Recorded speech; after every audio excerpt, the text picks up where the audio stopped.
Hey guys, welcome to my channel, Sigh and Send It. Today we're getting some trees worked on to bring in heavy equipment.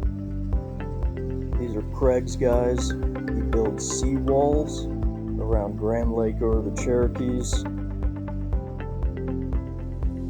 Flooded a couple of years ago, so we decided to get a wall and we lost about 5 feet of land. Big negotiation with GRDA, the authority over the lake. There's our Chrysler Pacifica for my grandfather. Easy in, easy out. Just got a lift for his wheelchair too, so I'll check that out later. Gotta build us a wall.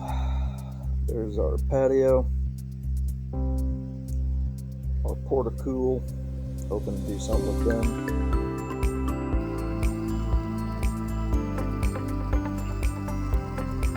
We're looking at going over behind the dam to do ATVs, four-wheelers, side-by-sides, dirt bikes. Look at the rock crawlers behind the dam.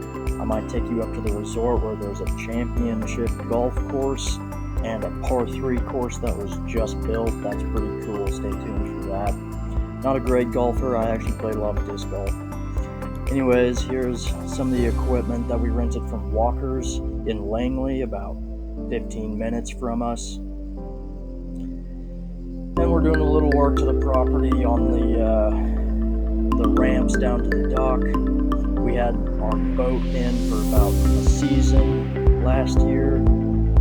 There's one of Craig's guys now, and yeah, everybody did a fantastic job. So I'm kind of creating this channel to highlight what lake life is for retirees that are gearing up to set themselves up for grandkids and their kids, and show you what's possible, what you can enjoy, what you should look into.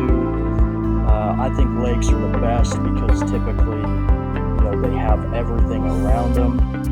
Quiet, they're secluded during the winter, everybody goes home, and they're typically close to big cities. So come with me, join me, let's see what we can do around Grand Lake or the Cherokees. Love you guys. Peace.